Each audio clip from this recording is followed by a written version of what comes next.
Their union has produced for them 5 children, 3 girls and 2 boys, who are also active in ministry.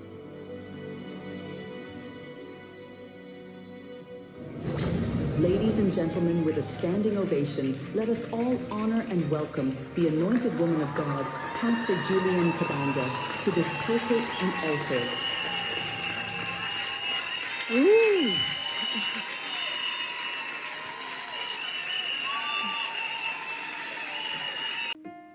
Uyu munsi ubwira abantu ngo mureke dushimira Imana bakabura amagambo. Umuntu abura amagambo, I tell you. Ndagushimira. Ndagushimira. Ndagushimira.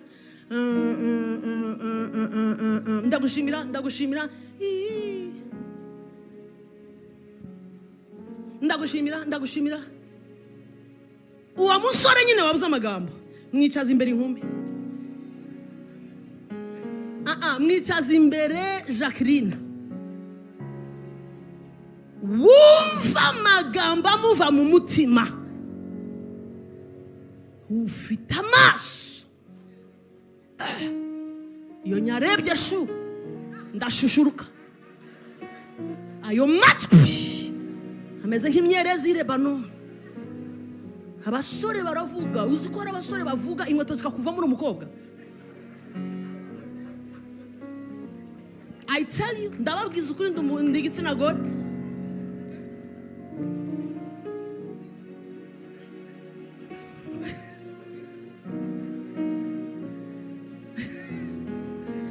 Profete wiseka. I tell you, ibi nakandi nawe murabizi muri mwisi. Profe, umusore yigeze kuvuga. Mvaho ndarira. Kuko sinari bumukunde, ntibyari gushoboka. Ariko nararize. Ndabwe cicika byarangiye.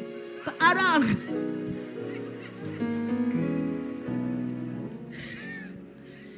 Hari abantu bavuga urukweto rukanyeganyega rukavamo.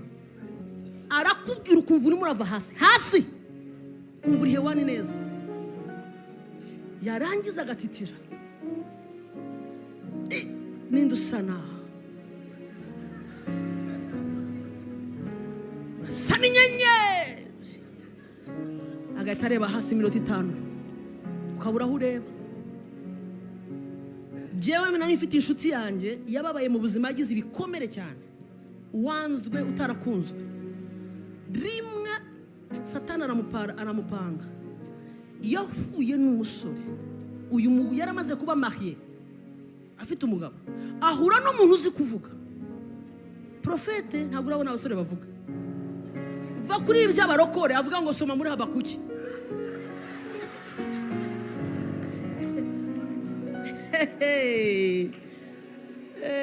Abarokora gusomesha Habakuki cyangwa Genese ngo soma mu itangiriro ngo Adamu yapfanaga iki na Eva ngo nicyo nagushakiraga. Ubwo nawe aravuze mbega fora. Hari n'uwigeze kunjyana kera ntarashaka atangira kumbwira ngo yambwiye ngo fungura muri Amos. Nabaye embarrassed. Ntabwo nari nzi Amos ahari. Yavuze Amos nyamujyahishu. Arangije aranseka numva ndababaye. Hari abandi profete aravuga kureba ukabona mara irira ngo twe ati yo nkureba. Ye ati profete yaravuze mvaho ndarira nireteraho nabwo ngukunda. Aranga no aravansa. You're so beautiful. Apana beautiful.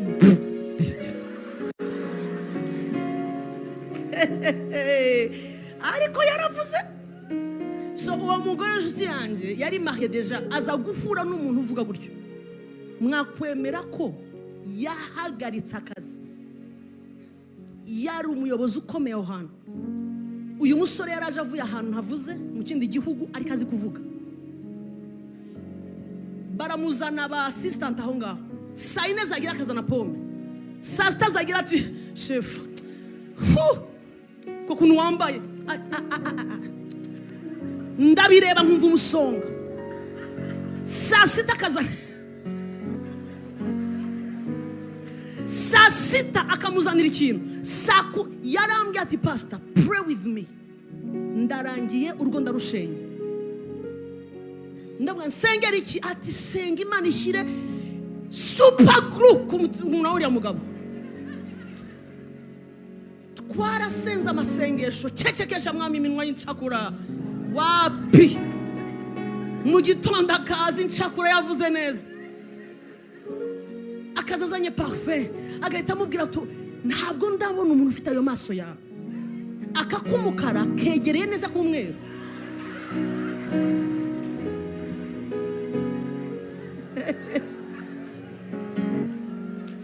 Ukibaza akandi kabahe, umugore abura amahemo, bene da yasezeye akazi, yarasigaye ataha, umugabo we niwe wamuhaga lift amuzana mu kazi, ngo tukaza ducecetse muri ambuteyage, ntabone ko nambaye neza, ntamenye ko ari anniversaire yanjye, habe yashyizemo ijambo ry'Imana rya Joyce Maye, ngo nagera mu kazi gusa nafungura umuryango, hello boss, you look beautiful.